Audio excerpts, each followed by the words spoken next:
Good morning to everyone. Hello, hello. Ito na po yung Kinmoxie tree. Kinmoxie flower. Ito siya. Hindi ko akalaing napakarami pala dito sa aking lugar. Puro kasi sa paso ko lang kasi siya lagi nakikita nabibili sa mga flower shop. Wala akong nakita ng ganitong may puno talaga. Ganyan po ang tsura niya. Kita ba? Ganyan ang kaliliit ang mga bulak-bulak niya. Tapos kumpul-kumpul. Kumpul-kumpul talaga siya.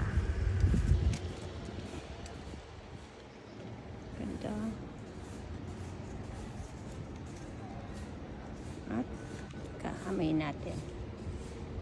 Ang bango! Grabe ang bango!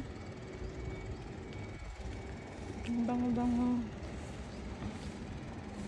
Kaya pala talaga siya ginagamit sa sa hot bath. Pagpaligo. Ang bango. Ito pala yung naaamoy ko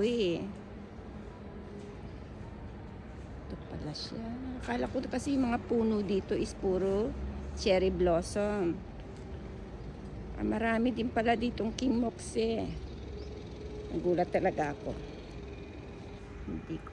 Taon-taon dumadaan dito hindi ko, yung season hindi ko napansin. Ang dami pa doon. Sa dulo, meron pa din puno doon. Tapos doon sa trabaho namin, paglabas ko may nakita rin ako as in katabi ng pinagpaparkingan ng bisikleta namin. Andun din ang puno niyo. Ito ang pinakamalaki. Ang ganda, ang bango. Grabe. Nakaka-excite naman. Lapitan natin. Bango. Yan po itsura niya. Kaya pala, may mga dekorasyon ng Japan, itong bulaklak na itong ang bango. Grabe, nasa drawing nila lagi yan sa mga design ng mga minsan sa damit, sa mga tela, sa mga kimono. Nakikita ko itong klase ng bulaklak Ang ganda. Ang bango-bango. Grabe. Naglilinis na yung mga metro 8. Ayan sila. Kaya malinis talaga. Diba?